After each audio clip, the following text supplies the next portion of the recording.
दो बहनों की ये कहानी है। छोटी बहन का नाम स्वरास्वती था और बड़ी बहन का नाम गौरी।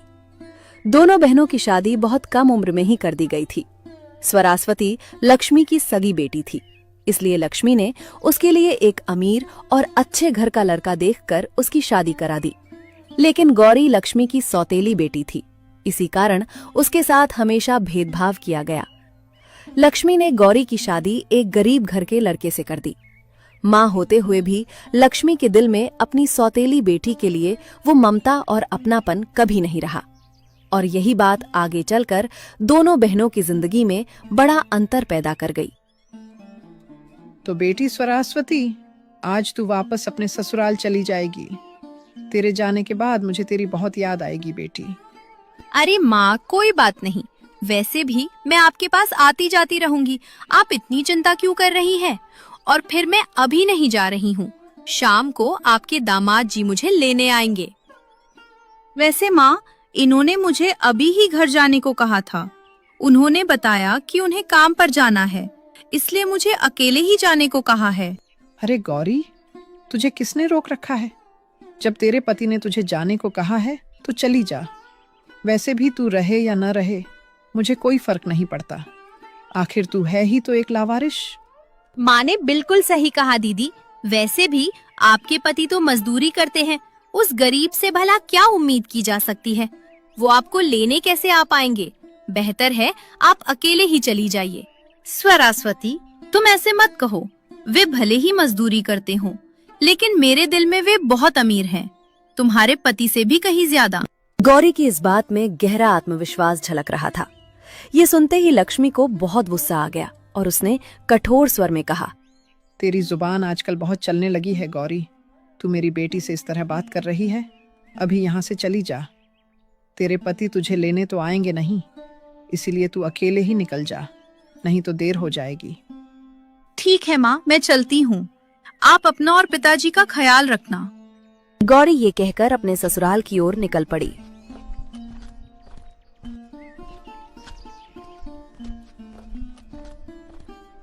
गौरी घर जाने के लिए पास खड़ी एक चाचा की बैलगाड़ी के पास आ जाती है और उनसे कहती है, अरे चाचा जी, क्या आप मुझे मेरे घर तक छोड़ देंगे?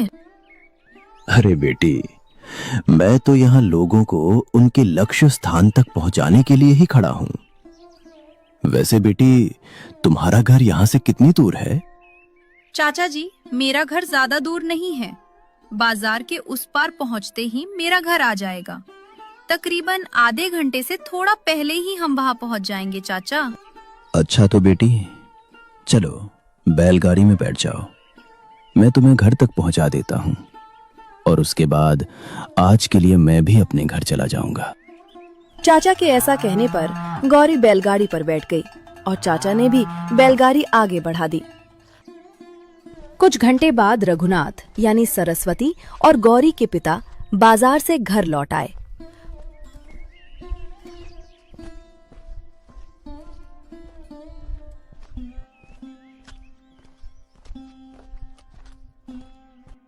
अरे भाग्यवान, कहाँ हो तुम? देखो, मैं बाजार से दोनों बेटियों के लिए सब्जी लेकर आया हूँ। आज दोनों बेटियां चली जाएंगी ना? रघुनाथ की पुकार सुनते ही लक्ष्मी बाहर आ जाती है और कहती है, अरे, आप बाजार से आ गए? और जी, गौरी तो घर चली गई है। उस लावारिश को उसका पति भी लेने नहीं आया था, इसलिए वह अकेली ही चली गई। क्या? लेकिन तुम उसकी माँ होते हुए भी उसे अकेले क्यों जाने दी? दोपहर का खाना हम चारों साथ में खा लेते, उसके बाद मैं खुद उसे घर छोड़ आता। और भला कोई माँ अपनी ही बेटी को लावारिश कहकर कैसे बुला सकती है? बेटी? अरे, वह तो आपकी पहली पत्नी की बेटी थी। मेरी बेटी तो सरस्वती है। मैं भला कब से उस लावारिस की माँ बन गई? क्या अब बेकार की जिम्मेदारियां भी मेरे ही सिर मढ़ी जाएंगी? अरे भाग्यवान, मानता हूँ कि गौरी तुम्हारी सगी बेटी नहीं है, लेकिन वह मेरे ही खून की औलाद है। अगर तुम उसे माँ का थोड़ा सा प्यार दे दोगी तो क्या सच में तुम्हारा कुछ बिगड़ जाएगा? अरे जी, ये सब बातें आपको समझाकर भी कोई फायदा नहीं। आप जरा बाजार का सामान मुझे दे दीजिए, मैं रसोई में जाकर खाना बनाने लगती हूँ। दामाद जी सरस्वती को लेने आने वाले हैं, खाना खाकर ही जाएंगे। लक्ष्मी ये कहते हुए रघुनाथ से बाजार का ठेला लेकर रसोई की ओर चली गई। पता नहीं भाग्यवान की ये भेदभाव भरी जिद आखिर कब खत्म होगी।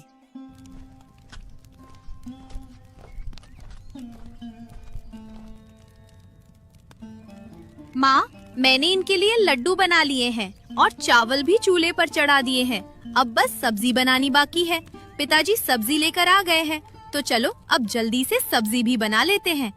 हाँ बेटी, तेरे पिताजी बाजार से ताजी ताजी सब्जियां ले आए हैं। आज दामाद जी को खूब खिलाएंगे। आखिर बहुत दिनों बाद अपने ससुर के घर आएंगे ना। लक्ष्मी अपनी बेटी सरस्वती के पति से भी बहुत प्यार करती थी, लेकिन गौरी के पति के साथ वे ठीक वैसा ही व्यवहार करती थीं, जैसा वे खुद गौरी के साथ करती थीं। चलिए माँ, अब देर न करते हुए सब्जियों को गमले में रखकर जल्दी जल्दी काट लेते हैं। इसके बाद दोनों मिलकर सब्जियां काटने में लग गए।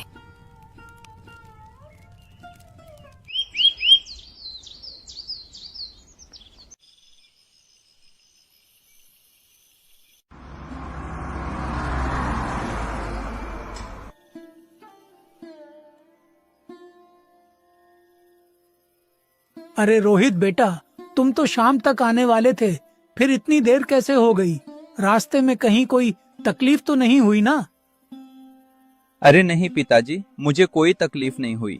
बस कुछ काम की वजह से थोड़ा देर हो गई, इसलिए मैं एक रिक्शा भाड़े पर लेकर आ गया हूँ। दोनों की बातों के बीच लक्ष्मी बाहर आ गई।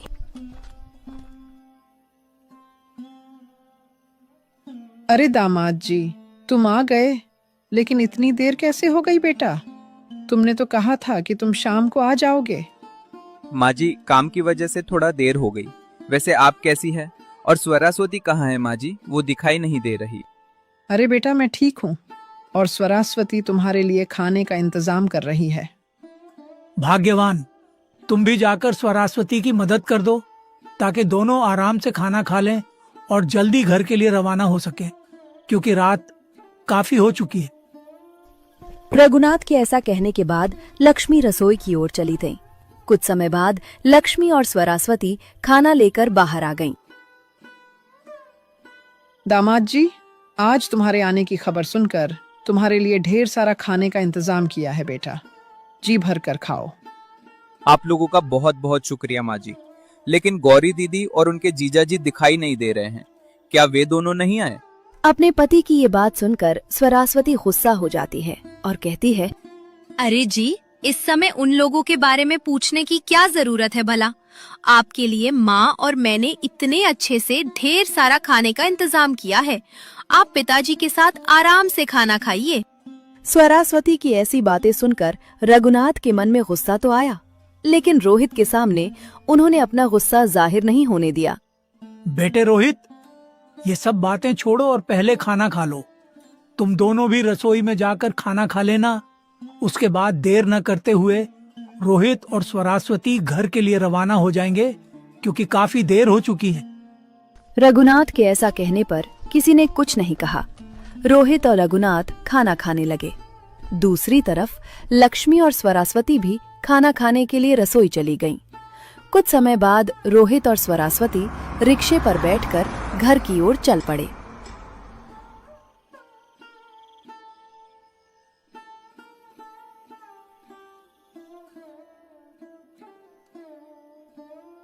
भाग्यवान, आज मैं काम की वजह से तुम्हें लेने नहीं आ पाया। माँ जी और पिताजी ने कुछ कहा तो नहीं ना? और तुम अकेली ही आई हो या पिताजी तुम्हें छोड़ने आए थे?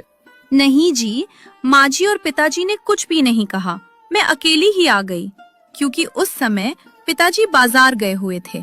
और आप तो जानते ही हैं, माँ और स्वरास्वती मुझसे ज्यादा प्यार नहीं करती, क्योंकि मैं उनकी सौतेली बेटी हूँ ना। भाग्यवान, इन बातों को लेकर ज्यादा फिक्र मत करो।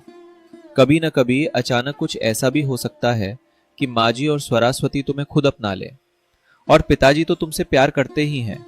उनके मन में कभी तुम्हारे लिए कोई भेदभाव आया ही नहीं।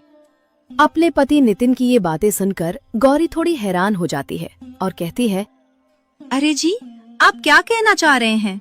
मुझे तो कुछ भी समझ नहीं आ रहा। ऐसा भला क्या हो जाएगा कि माजी और स्वरास्वती मुझे अपना लें?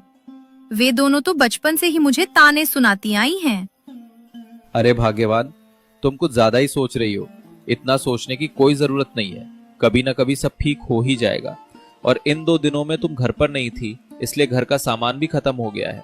एक काम करते हैं, कल हम दोनों साथ साथ बाजार चलेंगे और घर की जरूरत का सारा सामान ले आएंगे। हाँ जी, ठीक है, लेकिन कल आपको काम पर नहीं जाना है क्या? अगर काम रुक गया तो पैसों की समस्या हो सकती है।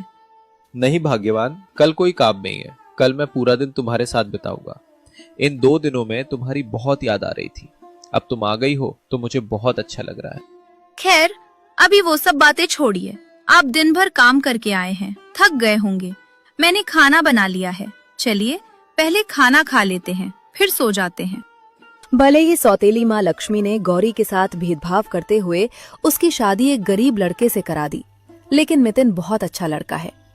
गरीबी भरे इस जीवन में भी दोनों एक दूसरे के साथ बहुत खुश रहते हैं।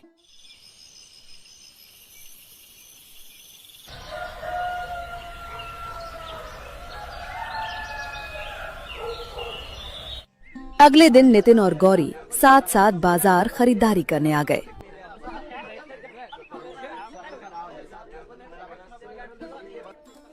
इसी तरह बाजार में सामान खरीदते खरीदते अचानक गौरी की नजर बाजार के बीच अपनी छोटी बहन और उसके पति पर पड़ गई। अरे स्वरास्वती, तुम यहाँ कहाँ से आ रही थी? और रोहित, तुमसे भी कितने दिनों बाद मुलाकात हुई। बाकी सब ठीक ठाक चल रहा है ना रोहित? हाँ दीदी, ऊपर वाले की कृपा से सब कुछ ठीक ठाक ही चल रहा है। वैसे कल मैं भाग्यवान को लेने तुम लोगों के घर गया था, लेकिन आप और जीजा जी क्यों नहीं आए? अरे रोहित, अब तुझे क्या ही बताऊं। हम मजदूरी करने वालों को ससुर के घर जाने की फुर्सत कहाँ मिलती है। एक दिन भी काम न करे तो घर चलाना मुश्किल हो जाता है। इसी वजह से गौरी दिन में ही घर अकेली आई। अपनी दीदी और जीजा के साथ अपने पति रोहित को इस तरह बातें करते देख स्वरास्वती को बहुत गुस्सा आ गया और वो तीखे स्वर में बोली, अरे दीदी, आप हमेशा मेरे ही रास्ते में क्यों आ जाती हैं? भला आपको पता नहीं है क्या कि मुझे आपसे नफरत है? अब आप सामने दिख गईं तो मेरा पूरा दिन ही खराब हो जाएगा। ऊपर से आज तो अपने उस गरीब पति को भी साथ ले आई हैं। स्वरास्वती की ऐसी तीखी बातें सुनकर गौरी को बहुत बुरा लगा। वहीं नितिन को भीतर ही भीतर बहुत ज्यादा गुस्सा आया, लेकिन उसने अपने गुस्से को जाहिर होने नहीं दिया। स्वरास्वती, तुम भला ऐसी बातें क्यों करती हो? आखिर तुम मेरी बहन हो ना, फिर मुझसे इतनी नफरत क्यों? बहन? तू कब से मेरी बहन हो गई भला? और वैसे भी तुझे कुछ कहने से कोई फायदा नहीं।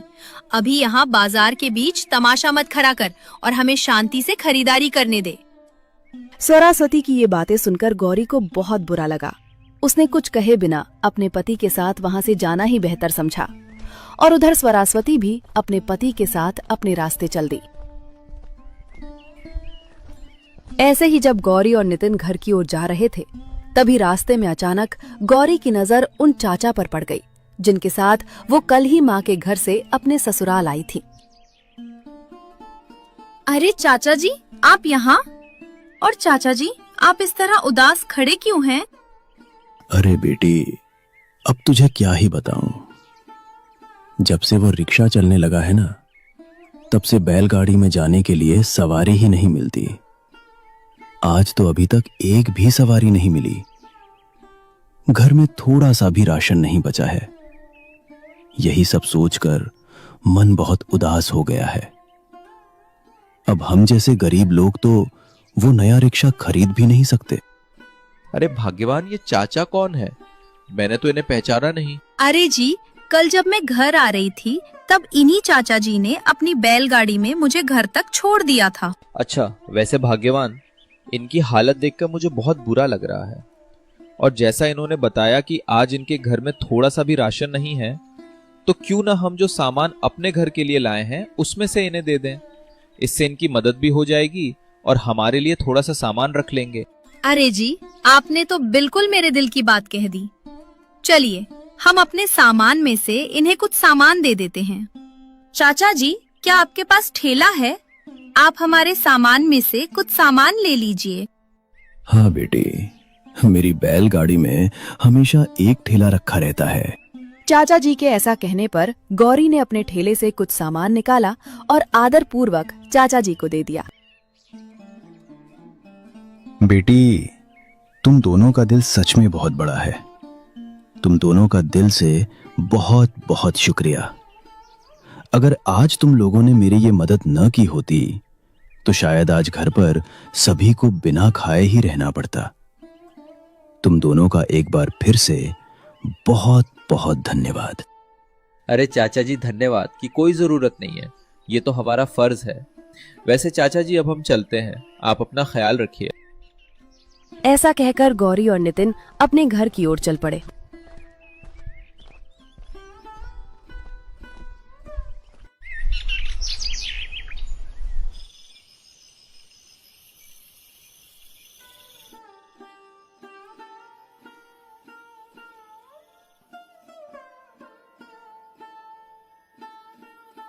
भाग्यवान, मुझे तुमसे एक बात पूछनी थी। हाँ जी, पूछिए ना, क्या बात है? भाग्यवान, मुझे एक बात समझ में नहीं आती कि तुम अपनी दीदी से इतनी नफरत क्यों करती हो। सौतेली ही सही, वह तुम्हारी बहन तो है। तुम दोनों एक ही घर में साथ साथ खेलते हुए बड़े हुए हो। ऐसे में दिल में इस तरह की नफरत पालना ठीक बात नहीं है। अरे जी, अब आप भी उस गरीब गौरी की तरफ होने लगे हैं। आखिर आपने उस लावारिस गौरी में ऐसा क्या देख लिया जो आप मुझसे इस तरह बातें कर रहे हैं? अरे भाग्यवान, मेरा कहने का मतलब वो नहीं है जो तुम सोच रही हो। मैं तो बस इतना कहना चाहता हूँ कि तुम दोनों ही बहनें हो और अगर तुम मिलजुल कर रहोगी तभी जीवन में खुशियाँ आएंगी। आप ये सारी बातें रहने ही दीजिए। मैं उस लावारिस गरीब बहन के साथ मिलजुल कर नहीं रह सकती हूँ। कृपया आप ये सब बातें यही छोड़ दीजिए। रोहित भले ही अमीर था, लेकिन उसका मन स्वरास्वती की तरह अमीरी गरीबी का भेद नहीं करता था। वो स्वभाव से सीधा सादा, सरल और नेक इंसान था।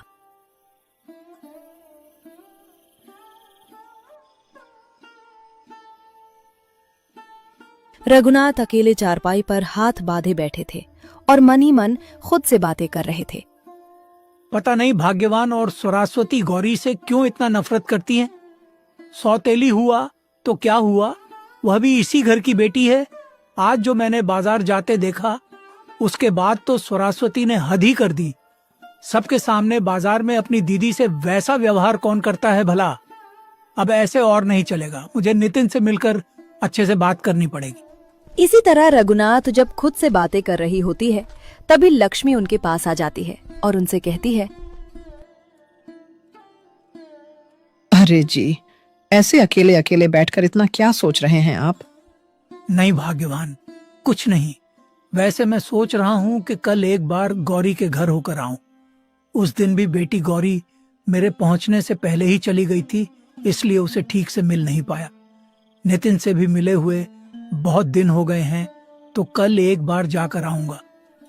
वाह, उस लावारिस के घर जाने का तो आप सोच रहे हैं, लेकिन मेरी बेटी स्वरास्वती के घर भी तो आप जा सकते हैं।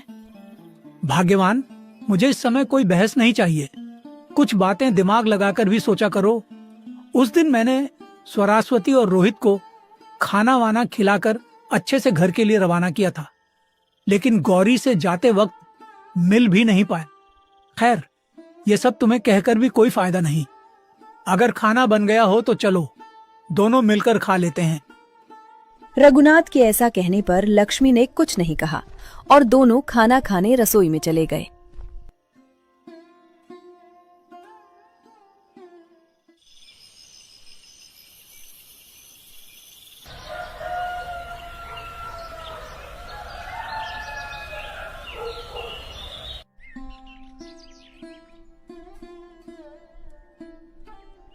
शांत भरी सुबह थी।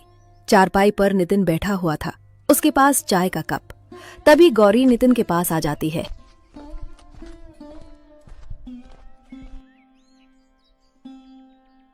अरे, आप चाय पीकर अभी तक यहीं बैठे हैं? आज आपको काम पर नहीं जाना है क्या? कल भी तो पूरा दिन घर का सामान खरीदने में ही चला गया था। नहीं भाग्यवान, इन दिनों कहीं भी काम नहीं मिल रहा है, इसलिए इन दिनों मुझे घर पे ही रहना पड़ेगा। लेकिन ऐसे तो घर चलाना मुश्किल हो जाएगा। कल जो राशन लिया था उसमें से आधा तो चाचा को भी दे दिया था। अरे भाग्यवान, तुम इतनी चिंता क्यों करती हो? मैं हूं ना, मुझ पे भरोसा रखो, घर चल जाएगा। आप पर तो मुझे पूरा भरोसा है जी। ठीक है, अगर इन दिनों काम नहीं है तो आप थोड़ा आराम ही कर लीजिए। वैसे भी आप बहुत मेहनत करते हैं। अब मैं रसोई में जाकर काम में लगती हूँ।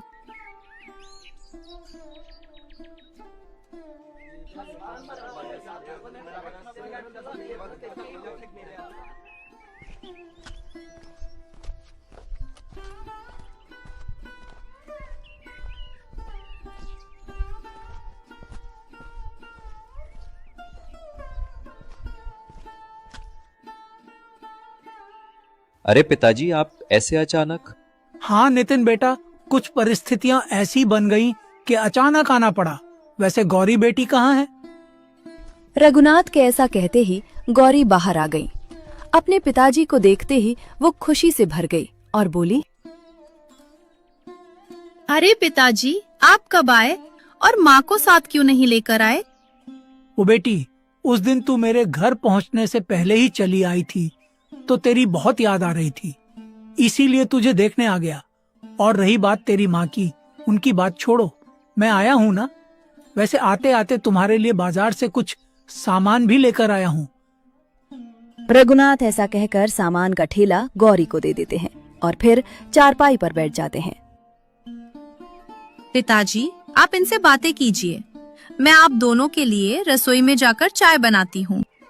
ऐसा कहकर गौरी चाय बनाने रसोई में चली जाती है। बेटे नितिन, भाग्यवान और स्वरास्वती का भेदभाव और उनकी जिद दिन ब दिन जिस तरह बढ़ रही है, उसे देखकर मुझे चिंता हो रही है। मुझे लगता है कि अब हमें सब कुछ सबके सामने लाना ही पड़ेगा, नहीं तो भाग्यवान कभी गौरी को माँ का प्यार नहीं देंगे। एक तो वह सौतेली बेटी है, ऊपर से गरीब घर की बहू। कम से कम तुम्हारा सच जानकर भाग्यवान गौरी को बेटी का प्यार दे ही देंगे शायद। हाँ पिताजी, आपने बिल्कुल सही कहा। कल भी बाजार में मिलने पर स्वरास्वती ने भाग्यवान को बहुत सुनाया, लेकिन मैंने वहां कुछ नहीं कहा। आपके कहे मुताबिक अब सब कुछ सबको बता देने में ही भलाई है। और वैसे भी पिताजी ने जो समय दिया था वो भी लगभग खत्म हो चुका है और अब मेरे अपने असली घर जाने का वक्त आ चुका है। तो बेटे, अब मैं यहाँ आ ही गया हूँ तो कुछ देर यहीं रुक लेता हूँ। उसके बाद तुम और गौरी मेरे साथ हमारे घर चलना।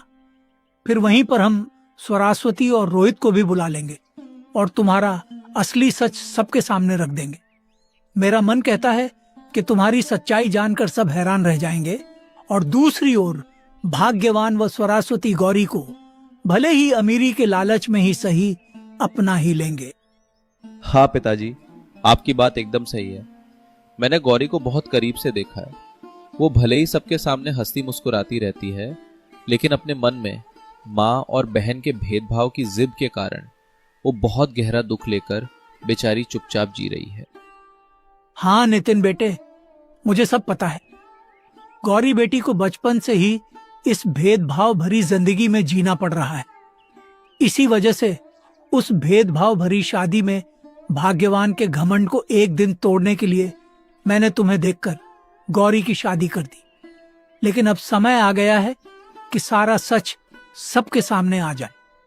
इसी तरह जब रघुनाथ और नितिन बातें कर रहे होते हैं, तभी गौरी चाय लेकर आ जाती है। पिताजी, चाय पी लीजिए और अगर आपको कोई दिक्कत ना हो तो आज यहीं रुक जाइए। वैसे भी आप बहुत दिनों बाद आए हैं। अरे बेटी, मैं तो अभी नितिन से वही बात कर रहा था। आज मैं यहाँ नहीं रुकूंगा, बल्कि तुम दोनों मेरे साथ हमारे घर चलोगे। लेकिन पिताजी, ऐसे अचानक क्यों? वहाँ जाकर तुम्हें सब कुछ खुद ब खुद पता चल जाएगा बेटी। रघुनाथ के ऐसा कहने के बाद सबने चाय पी। फिर रघुनाथ नितिन और गौरी को अपने साथ लेकर अपने घर की ओर चल पड़े।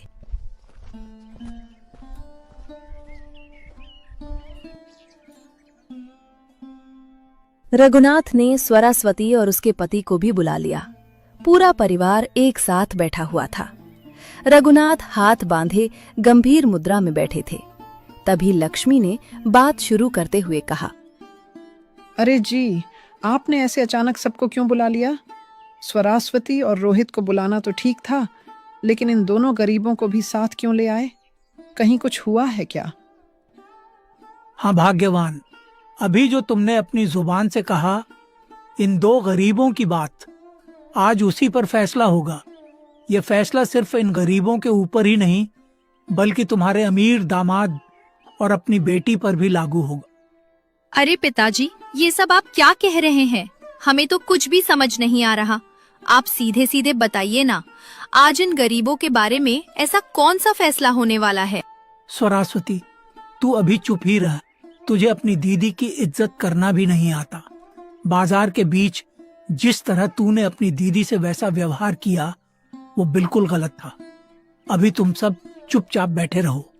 आज मैं तुम सबको नितिन की असलियत बताऊंगा, तब तुम लोगों को खुद समझ आ जाएगा कि असली गरीब कौन है और असली अमीर कौन। हाँ तो बताइए ना, हम कहाँ मना कर रहे हैं आपको बताने से? हमें भी तो इस गरीब की असलियत जाननी है। तो भाग्यवान, ध्यान से सुनो। नितिन किसी गरीब घर का नहीं, बल्कि एक सफल व्यवसायी का बेटा है। जमीन जायदाद की बात अलग है और नितिन उनका इकलौता बेटा है। जब तुमने मुझसे कहा था कि स्वरास्वती के लिए अमीर लड़का देखो और गौरी के लिए गरीब, तब मैंने तुम्हारी तरह भेदभाव नहीं किया। मैंने अमीर गरीब नहीं देखा, बस दोनों बेटियों के लिए अच्छा इंसान देखा। अगर ये नितिन इतना अमीर ही है, तो फिर वो उस झोपड़ी में क्यों रहता है? उसे तो महल जैसे घर में रहना चाहिए था। तो सुनो भाग्यवान, नितिन के पिताजी का एक उसूल है। उसी उसूल के कारण उन्होंने कुछ साल नितिन को गरीबी में रखकर जीवन का असली अनुभव लेने दिया, क्योंकि उन्होंने भी जीवन में बहुत कठिनाइयों का सामना करके आज उस मुकाम तक पहुंचा है। बेटा, तुझे मेरा उसूल तो पता ही है। जिस मुकाम तक मैं पहुंचा हूं, वही अनुभव तू भी पाए। अगर तू सीधे मेरे काम में लग गया तो जिंदगी का असली मतलब नहीं समझ पाएगा। और मैं नहीं चाहता कि हमारे घर की बहू हमारी जमीन जायदाद और पैसे देख कर आए। तू कुछ समय गरीबी में रह, जीवन को समझ और अपने लिए एक सच्चे और अच्छे मन की लड़की से शादी कर। जब जीवन का अनुभव अच्छे से हो जाए, तब अपनी बहू को लेकर घर वापस आ जाना। ठीक है पिताजी, आप जैसा चाहते हैं मैं बिल्कुल वैसा ही करूंगा। आखिर मैं भी आपका ही बेटा हूं और मैं भी चाहता हूं कि आपकी मेहनत भरी जिंदगी के अनुभव मैं खुद भी हासिल करूं। रघुनाथ से ये सारी बातें जानकर सभी लोग हैरान रह गए। ये राज सिर्फ रघुनाथ और नितिन ही जानते थे। यहाँ तक कि गौरी को भी इस सच की कोई जानकारी नहीं थी। तो भाग्यवान स्वरास्वती, अब पता चल गया ना कि कौन गरीब है और कौन अमीर। तुम दोनों हमेशा इसी में उलझे रहते हो। कभी इंसान को दिल से भी पहचानो। गौरी भले ही मेरी पहली पत्नी की बेटी है, फिर भी वो तुम दोनों को अपनी माँ और बहन ही मानती रही, पर तुम्हारे पास उसे समझने का दिल नहीं था। खैर छोड़ो, दिल से नहीं तो कम से कम उसकी अमीरी देखकर ही सही, शायद अब तुम दोनों उसे अपना मान लो। सारी सच्चाई जानकर और रघुनाथ की बातें सुनकर लक्ष्मी और स्वरास्वती को अपने बुरे कर्मों का एहसास हुआ। दोनों ने गौरी से दिल से माफी मांगी। इसके बाद पूरा परिवार फिर से एक हो गया और नितिन भी गौरी को साथ लेकर अपने असली घर लौट आया।